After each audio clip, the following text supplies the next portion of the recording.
Hello, everyone. My name is Alex Tremble, and this is the Executive Bill Podcast. As you know, this show, along with all of my speaking, coaching, and consulting services, are laser focused on helping organizations prepare high performing leaders from all backgrounds to successfully transition to and excel in VP and senior VP executive level positions. And if your organization is serious about developing diversity and highly effective leadership, look, you're in the right place. I encourage you to reach out to me at alextremble.com or reach out to me at team@alextremble.com so we can discuss how we can work together to help you and your organization reach its DEI and leadership development goals. Finally, the Executive Pill is now one of the top 5% most popular podcasts in the world. And it didn't happen by accident. It was because of you. It was you who determined the success of this program in the past, and it'll be you who determines the success of this program as we move forward. So please, if you enjoy this content, we ask you to please click that like button. Please take your time to share your thoughts and your questions in the comments section. And do please share this episode with at least 2 friends or colleagues today. Now, with no further ado, let me say today is a good day. See, today we have Jacklyn Osborne, let me correct myself, the Jacklyn Osborne, who is the Risk and Finance Data Quality Control Executive at Bank of America. Sorry, let me get this right. Bank of America, where she is responsible for the design, development, delivery, and adoption of the best-in-class data management program to ensure regulatory compliance, support operational efficiency, and make sure that, we're always facilitating digital transformation. Prior to this, she served as the Chief Data Officer for Global Banking and Marketing at HSBC and the Global Head of Client Data Change at UBS Investment Bank. But that's actually where I know her from. See, I personally interviewed on her amazing podcast called 52 Weeks of Me. And let's guess this right now, 52 weeks is about 52 weeks of me. Hashtag you're welcome. Finally, if that wasn't enough, Jacklyn is a member of the American Society of Management Engineers, the National Association of Female Executives, and the National Association of Professional Women. Without any further ado, how are you doing today, madam? Oh, I'm so good. But first, before we talk about me, I am honored to be on the podcast in the top 5% of the world. So thank you for having me. Look, I do credit this success large and in all part to the audience, but also because when I was on your show, I got that Jacqueline bump. I got that bump where it's just it's like Well, Nas. here's Being on your show is to like Nas. here's to win-win, right? Me help you, you help me. We're all in this together. Well, let's get going on that end then. We talked about you just brought up win-win. Me help you and you help me. And I want to start us off with talking about your daytime role, right? Your daytime role and working with data. Um, the thought would be that you are responsible for helping teams, right? And helping the organization reach their goals. But working with data can be touchy, right? Like people could feel like you're kind of, why are you in my business? Why do you want to know all my information? You're gonna tell me what I could do with my information? Like I love to first let's start talking about one, what do you do versus what you think people think you do? Let's start right there. Well, if it's okay, I'm going to flip your questions because let's start with what people think I do and then Mm. what I actually do because I get this all the time. Even my husband, my mother, I swear no one actually knows what I do. So what do they think I do? So the first thing I get is security. Information security, stop the bugs, patches, something of that nature, right? That's one X. Don't do that. The second thing I get all the time is platforms. Oh, well, then you're a database engineer. You're keeping the platforms up, right? Of that big X again. That is also not what I do. And then the last thing that is not as far-fetched as the first two that I do not do is I'm not actually a data owner. So there is a big difference between data analytics and those that are data operators, right? I'm neither of those. I am not capturing, I am not even using the data. I am an enabler to all of the above. So my main job is to ensure the right data in the right place at the right time. So those people who use data, whether that's for operational purposes, regulatory purposes, or even, customer insight purposes, have access to the right data. And we talk about digital transformation. This is becoming hot more than ever, is you can make the best models, the best AI, but if it's feeding off the wrong data, the AI and the model is not going to be good. It's the old garbage in, garbage out. So that's really what I do, which is ensuring the right data, the right place at the right time. You said doo-doo. I I'm a big kid. So no, but you bring, like you said, a really, really hot topic in regards to AI.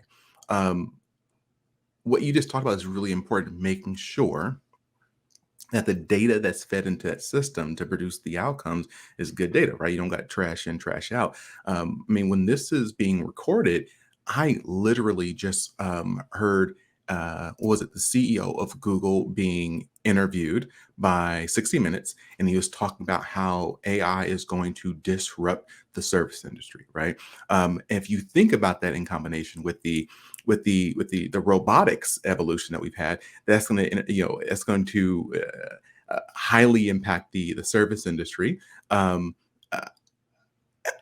this is moving fast. It's moving really, really fast. And I think there was a coalition of CEOs that actually like petitioning the White House to put AI on hold for a little bit while we get our hands around it, because this whole black box problem.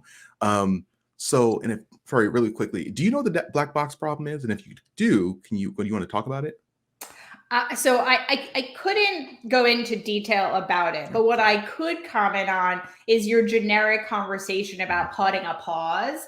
And I think what I would say to that is there's so many unknowns. Now, there's a degree where you don't know could add a huge amount of opportunity and value. Absolutely. Yeah. But there are areas where the privacy concerns, the ethical concerns really are starting to come in, which is why a lot of countries are actually prohibiting ChatGPT, and corporates are prohibiting ChatGPT, because once you feed private data into a public model, it becomes public data. So again, can't speak specific to any black box, but conceptually, the concept of the question of pausing, oversight, concern, there's definitely a balance between maximizing benefit and doing so in a risk-aware, risk-averse way. So perfect. I just want to make sure the audience was on the same page. Really quickly, my understanding of the black box is basically that you feed information into ChatGPT, for an example, and it puts out information, but you don't know how it came up with that information, right? That answer, that being the black box. And so I bring this to you because your role is to ensure that there's good data for it to feed on. How do you do that when there's such a driving pressure to utilize the newest technology, the newest trends to make revenue and actually help people in a lot of ways, right? Like you said, there's a lot of benefits to come back. How do you measure how much you say, hey, look, let's slow down on this? Well, it is a constant struggle. I always call it the sexy legs. AI is the sexy legs of data. Everybody wants to be talking about AI. Everyone wants to be talking about ChatGPT. But what I do is really the non-sexy piece. Or if we're building a house, it is the foundation. It is that core level. And getting people to take not only one step, but sometimes 2 steps and 3 steps to answer 3 simple questions. 1, what data do you need? 2, where should you get it from? And 3, how do you know it's accurate? That is so critical. But when you're running full speed, to pause and ask those questions is not first on everyone's list, let me tell you. And then I come and say, wait, pull back. So it is absolutely a balance. And, as I tell, everybody, I want you to go forward. I want you to work. I want you to be enabled, but I also want to ensure it's done in the best ability again, with that right data, right place, and right time. So it's trying to partner with the end destination while ensuring we get there in the most optimized and to be fair, highly accurate and controlled way.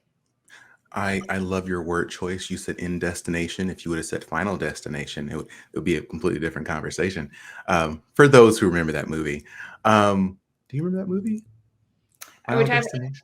Final Destination. Like we're like, no, oh my I'm thinking god. Matrix. I'm thinking, but no, if it's an actual movie by itself, this goes to show you my the amount of time I spend. It's just like music. Give me an author or a singer, and I know nothing.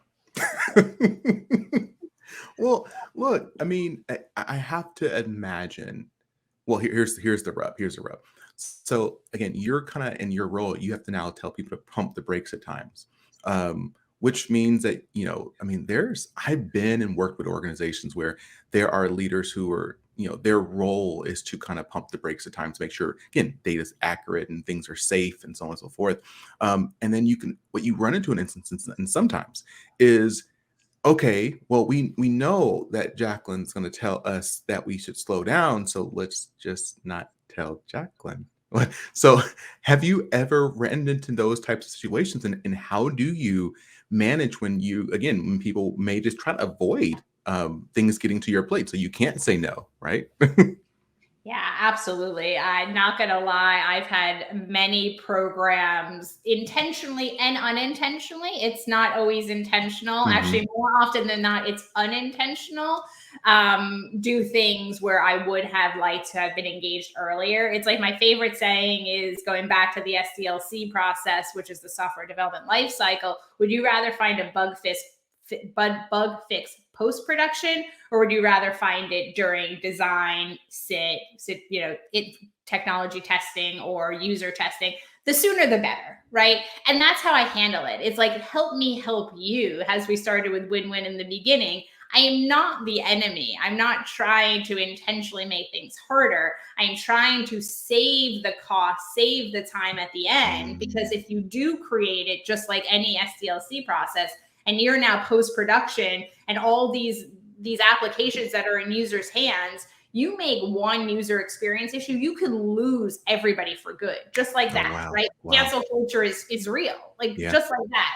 So the quicker we can do it up front, the better. And that's how I try to come across it, as a carrot, help yeah. me help you, rather than a stick, because in my experience, sticks don't really work. Trying to say you must, you have to. So I really come from it as a partnership and as this is for you, and finding out what really will give them the sense that this is in your best interest.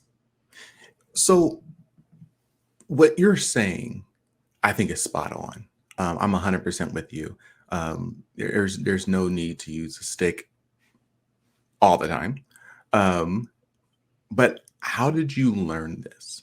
Like, how did you get to this point in your career where you learned the leadership skills necessary or needed to navigate these difficult and complex relationships?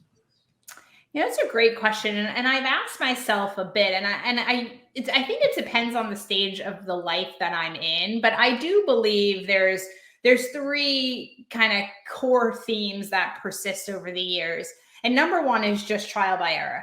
We will make mistakes, you will mess up, but the big thing I think, and I actually think one of your past guests actually said this, is it's not about failing, it's about learning. So you either win or you learn. And I think that is number one. So trial by fire, sink or swim. I actually appreciate when I'm thrown into the deep end and have to sink, because that's the opportunity to learn. So that's Mhm. number one.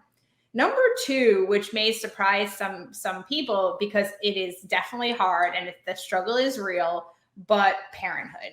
I strongly believe that my children have made me a better leader. And the two main things, and I probably do a whole episode just on this, so I'll try to keep it brief, but patience and persistence. And I think that's what my kids and motherhood has given me, is that ability to really be patient and listen, and to continue to be persistent and trying to explain to them, again, not because I said so, but because I've explained it in a way that they understand and they can get through it. So I really believe the correlation between leadership and parenthood is real.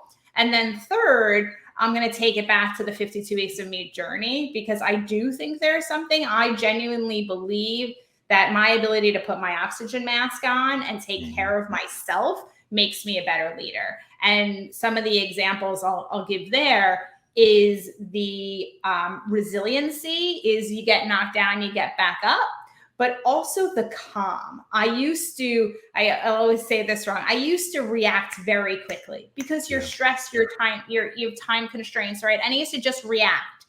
And what I've learned through the self-care journey is take a pause, take a deep breath, and come back. And that, I think, is also really important, because if you're reacting out of emotion versus reacting out of fact. So hopefully that helps. They're three very different things, but I think collectively they've come together to shape me to who I am today in this moment. And I'm sure if I came back in 5-10 years, I would have another learning experience.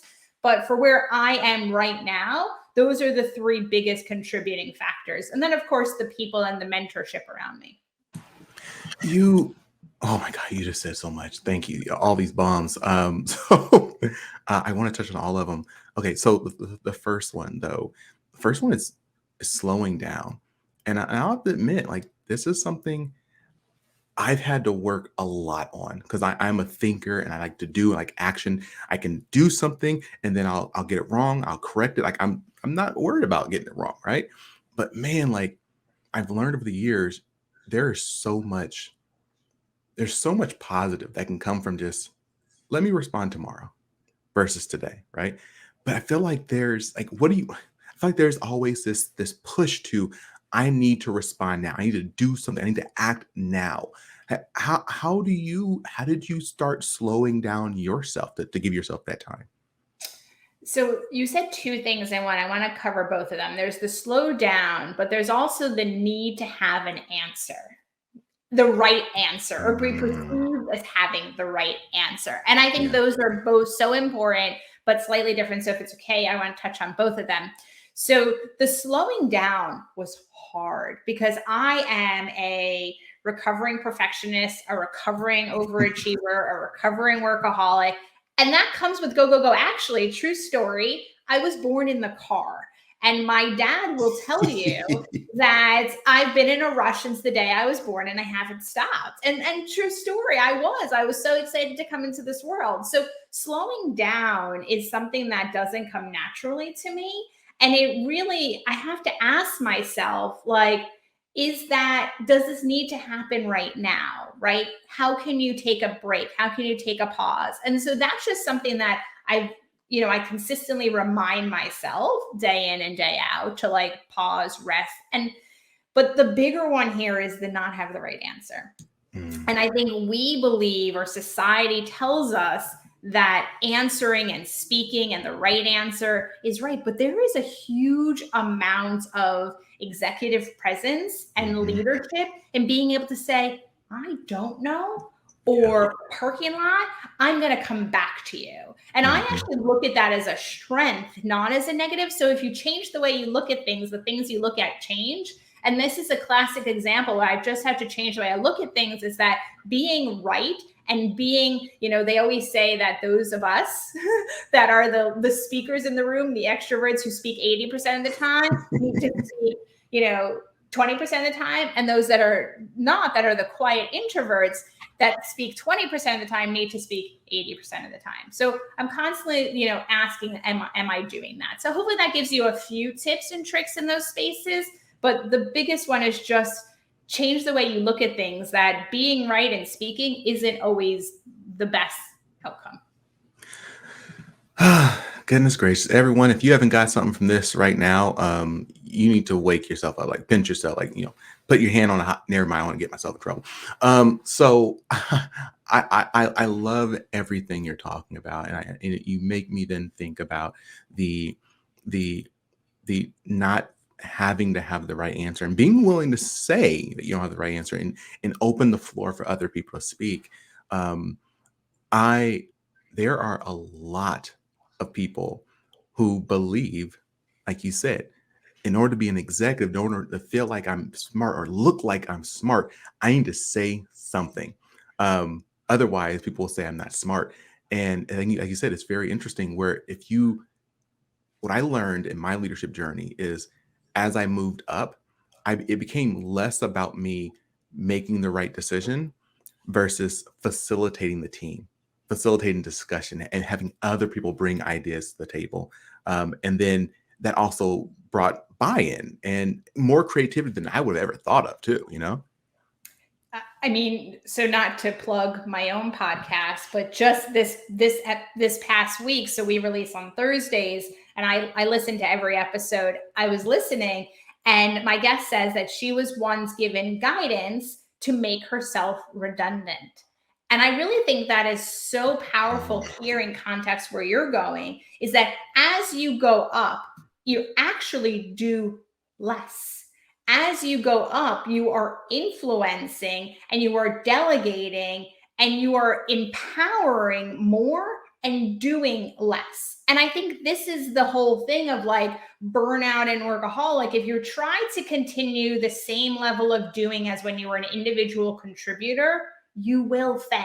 You will burn out, right? If you try to make the same amount of analysis, it's unsustainable. So therefore, then, well, what is sustainable is making yourself redundant and maybe not being fired, but the message being is that if you are not physically there, the show goes on because everybody continues to turn. And that's true to me, the definition of leadership. It's not being able to do, but being able to influence the collective community to do on your behalf. Look, I can't tell you. There's one person that comes to mind right now, a client of mine I coached a few years ago. Phenomenal woman. Like her reputation was second to none in her industry and where she worked. People trusted her to get things done, and she was so tired, so tired. I'm like, hey, you need to take a break. No, because my team needs me, so I got to do this. I got to pick up the phone at 3:00 in the morning. I'm like, you're the director. Like, should there's someone else to be picking up the phone? No, because I don't want them to be tired. And I'm like, you can't pour into someone if you have nothing left. Like, you're so right. And when I'm coaching people, it's really hard for those leaders who care about people. It is really hard for people, for a leader who care about people to adopt this because they think they're helping other people. But I think if you're wasted, that makes you a less effective leader and less supportive leader. And the team will then see you struggling and they'll see how you're working around the clock and they say, oh, I guess I need to be doing that too. So it actually may increase the stress level on your team by not delegating and relying on them and giving them the room to try to do these things themselves, with your mentorship. Yeah, I'll give you a perfect example. And this comes back to the blog. So the 52 Weeks of Me journey started where I hit burnout and I performed an active self-care every week for 52 weeks. Yes, it has progressed to a podcast where I now interview others, but it was all about Jacklyn Osborne, in the beginning. And one of the weeks of the blog was how I held myself accountable for the acts that I was performing. And what started out as a time management or I'm going to go to the spa, I'm going to get my nails and I'm going to go on a shopping spree, very much became a mindset shift. And one of those weeks was go on vacation. And I'm very serious. So it's like, well, Jacklyn, what does vacation have to do with leadership? Well, so much, because by going on vacation and genuinely leaving they're not Blackberries anymore, but your work email, what do we call it now? Your red iPhone, I don't know. Leaving your work email aside, it actually enables you to empower those that work for you. And I think that's the key thing is if you keep providing that crutch and you keep doing it on their behalf, how are they going to demonstrate to you that they actually can do it and they can step up? So I think one of the best advice I can get, and employees might not like this, employers might not like this, but take vacation and don't just take the call and do the emails and be out of the office. Actually take vacation and put all work down, because that's really where you are empowering people to grow and challenge them to be better. So again, this is going to be maybe the theme of the podcast. If you change the way you look at things, the things you look at change. If you look at vacation as I'm not there, I'm not supporting my team, to, hey, I'm not there, I'm empowering my team. I want to take a quick step back, because I love everything you just said, and I want to say, for all of you who hear this, you may flinch at the word, the V word, the V word that it should not be spoken, the vacation word, because not only because you're too busy, you don't have the time, and so on and so forth, but also I can't afford a vacation. And that's a real belief, and that's a real fear across everyone in America. I know in America that people are struggling, right? Inflation and unemployment rates and layoffs and so on and so forth. And I just want to make sure people understand that when we talk about vacation, it doesn't mean you need to go to Dubai for a week, right? It doesn't mean you need to go and do some fancy getaway at Cancun. Vacation can be staying at home and just taking a few days off, or refusing to do work and engaging in something that allows you to relax and rest, which, whether it be reading or meditating or jogging or spending time with your family. It's meant to be a break from. Actually, let me take a step back, because spending time with family could be another job. So, but you get the point. No, and that is also, as a working mom, so we haven't talked about, the kid life. I did mention motherhood, but I've got 3 boys aging from 5 years old to 14 years old. So I've got a big gap. And let me tell you, that is also true. We kind of say vacation and holiday, and I'll let you decide which one you want to use in which context.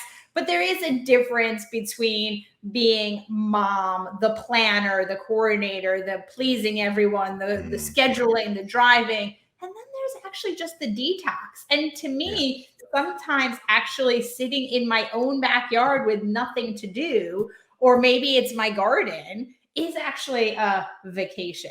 So the point being, I think that is a really good shout out and a really good correction, because it doesn't need to be elaborate. It just means you are not working. I'm going to say something that I'm pretty sure I can't get myself in trouble for, because I think at the time we post this, it will be okay. I am going to be learning with you, or learning from you, on this parenting journey. Oh my God. Now, I'm assuming, reading between the lines, that means a baby is percolating, and that is a little dude on the way. My and wife here and we're I talking about crying. Are you crying? Am I crying? We're both going to be crying. This little dude was doing like cartwheels in the stomach today and just living his best life. And I honestly, I know this is not where we were going, but as he's been growing, my wife and I have been like just talking to so many different parents, and we watched a number of different parenting shows on Hulu. One called The Parenting Test, which is a super awesome show. Like, it really forced us to have conversations with each other about our parenting styles and what we want to happen and how we will partner on this. And I mean, he's not even here yet, and I've learned so much about myself, including I how I want to do business and live my life. Like, the reason why I'm managing, my training and speaking business full time is because I want to have the flexibility to spend more time with him. And so, like, I'm super excited, as you can see.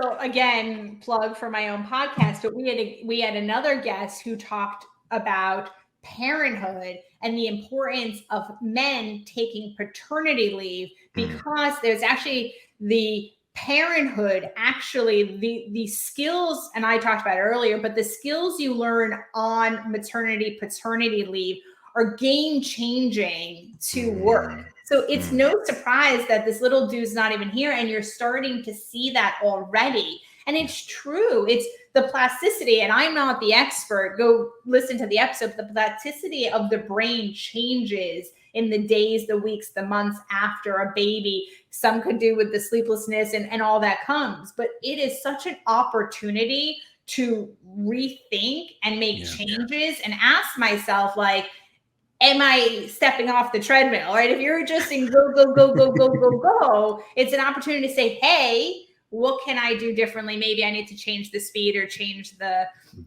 grade, etc. So I'm want everyone, please do watch that episode, and I will be watching that episode so I can also learn. And again, I'm hoping you and I will continue to stay connected so that you can tell me, all the crazy stuff I'm doing, and also tell me when I'm not being crazy. I do want to throw out now everyone who's listening. But by the way, I'm gonna be talking about our little dude like much more moving forward. But when you talked about the importance of mentorship, I love to. This is something that I speak about a lot and do a lot of workshops on building effective mentoring relationships and working with mentees and mentors to again have these successful and efficient and effective relationships. I'd love to hear from you, like what has mentorship played in your life and in your professional life as well. And we didn't even plan this, I swear, but what a timely question. And I'd like to just give some context. Again, same episode I released yesterday.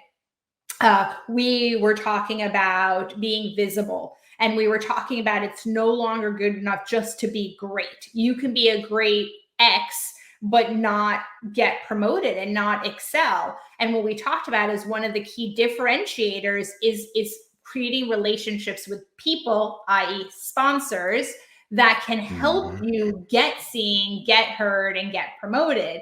And I've never done this before, but when I released or I promoted the episode on LinkedIn, I actually tagged all of my sponsors back to when I was in school.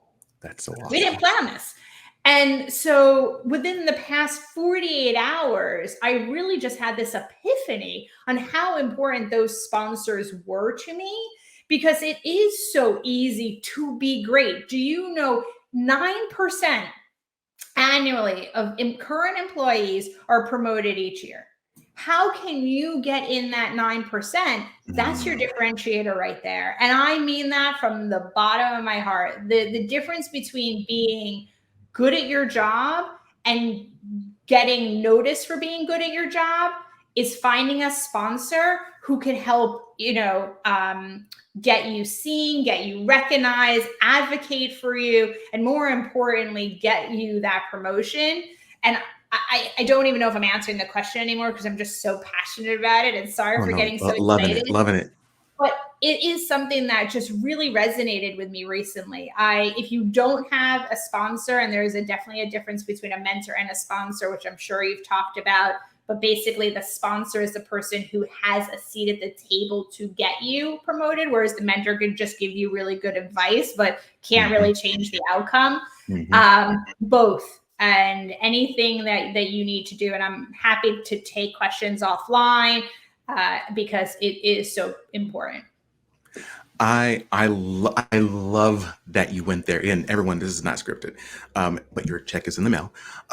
What's called, when you and I spoke on our episode together on your podcast, I talked about this thing called the Executive Appeal events, where I was hosting these day-long interactive sessions with the CEO and certain leaders who are high performing, so they can prepare them to move into senior level leadership positions. Since then, we've actually blown that up to create a year-long program specifically focused on helping individuals, again, develop those skills, political savvy skills, those communication skills. But one of the most important components of that program is the sponsorship. Because again, you just said 9% get promoted within. many research studies showing that 80% of positions are filled via the black market. I call it black market, which is relationships. Yeah. And so that means all these organizations, I'm gonna be real right now, all these organizations who say they're about that life, say they're about inclusivity and DEI and so on and so forth, if you do not have an intentional program to connect those individuals from the groups and underrepresented communities that you say you want at the table, if you don't have an intentional program and opportunity to push them through the leadership ranks, you have some nice kumbaya sessions. Again, and I'm not going to downplay because those understanding cultural competency, things like that, it's important. But if you're looking at your leadership team, especially your senior executive leadership team, and there's no diversity there, it's because you're not connecting those individuals with the people who can actually get in those positions. And this is why, again, I have this program, and my new book is coming out later on this year, specifically on how to build those strategic and intentional relationships. Yeah, I mean, not trying to pull the gender card here, but I think for those that can see me and those that can hear me, I am female, and I have been in senior management in a tech heavy, data is often tech heavy role for quite some time. And so having the females around me wasn't always there. And I will say is a lot of these relationships are made on the golf course or are made after work at the bar. And I'm, as a mother, wasn't visiting those places. So it is a little extra to find those when you don't happen to be in the network with those that are the decision makers. So I'm super excited for the book. Hopefully you'll let me know when it's out and I can get a copy of it, and maybe we'll bring you back and we could talk about it on my podcast. See this in here. But absolutely, relationships are so key, and it's the right relationships, not just any relationship. And I'm gonna slide in one last thing, and then feel free to react to it. You just talked about the golf course, the bar. I know there's a study recently came out saying that 70% of people want to attend trainings virtually. Um, I understand. I understand the convenience. I understand the cost savings. I understand all those things. And I think everyone should be very, very honest with themselves that it is so much more difficult to build those relationships from a computer screen. I was in a meeting with someone the other day, and they were saying how virtual is just as good as being in an in-person training. I said, you just left the training 30 minutes ago. She said, yeah. It's like, and you're talking to me now. You didn't walk down the hall with them. You didn't go to lunch with them. You didn't go to anything with them. You asked a couple questions in the chat box, right? So yeah, but you didn't talk to anyone else. And like it is so different. So again, I know everyone doesn't have the opportunity possibly, or everyone doesn't have the same resources in regards to this, but I would strongly recommend that whenever possible, meet people in person and go to places and events and opportunities in person to just build these relationships that can then last for longer while you're virtual. But you got to meet people in person. That's where I feel like. Yeah, I've got two really quick snippets, and I don't know where we are on time, so hopefully I can be quick with these. Two really quick examples that I think will emphasize that point. Number one is about me. I joined my current job in March 17th, 2020. For those that don't know, that was basically the day everybody was sent home and the pandemic was really becoming a pandemic, which means I started a new job, new company, new everything, 100% virtual. And the difference of doing that versus having the access to shake someone's hand, grab a cup of coffee, build relationships was absolutely very hard. So I can say firsthand from my own experience that I would always choose in person over the virtual. It's not that it's impossible. I did it, but it makes things much harder. And then second, I was with friends this past weekend, and we were talking about how their children are starting careers and they're fully remote. And the first thing I thought about, and the rest of the girls were like, oh my God, those days when you were out of college and you were meeting people and building networks, those friends of my first job are still my friends today, 5 jobs later. So I just feel for this new generation that will never experience the water cooler conversations, will never experience the team lunch, will never experience that because, again, and you're the expert on it, but I suspect a large majority of actual relationships is formed outside of the meeting and Absolutely. in all those other things. Oh my God, I wish I could talk to you forever. Hashtag loving it. Not McDonald's loving it. You get the point. I know that we have to start wrapping up because I think you told me that you get to do your next podcast right after this with Vice President Harris and the President. Okay, so I'm going to wrap up. I got it. Is there any final thoughts, ideas, anything you'd like to share with our audience as we begin to wrap up? I think we've hit so many great things, but just if I can leave you with one thing, because I have got resiliency on the brain, and I think it's so important. Like, we didn't talk about this concept of like perfection. And I just think, like, for anyone who's thinking that I or probably any of these guests never made a mistake, never failed, never had a bad experience, I just want to put it out there that absolutely we all have. And the only difference, just like we're all scared at times and we all face fear, but we do it afraid and we get back up. So I think just leaving with that, because I don't think we talked about that as much, is that really, to me, climbing the corporate ladder, executive leadership, it's not about being perfect. It's about being human, and it's about coming back the day after and the day after, and just permission to be yourself. We couldn't have ended on a better note. Thank you so much, madam. Thank you so much for everything you shared today. Thank you for your time. Thank you for the laughter that you brought to the conversation. Thank you for the seriousness and underscoring the importance of sponsorship. I really appreciate everything you've shared. And those of you who are listening and watching, I please let us know what landed on your heart. What was shared today that you thought was just like, wow, I'm going to implement this. This is going to help me change my life, or help me get to my next opportunity, or help me navigate this next challenge. Please do share those thoughts. And everyone, I'm going to end with the same thing I always end with. If you found anything of value from this conversation, don't just look back, reach back. Bring someone else to this conversation. And more importantly, bring the conversation to them. Share the link, click like, click subscribe. Be sure that everyone who can benefit as you have benefited from this episode has the opportunity to do the same thing. And as always, I encourage you.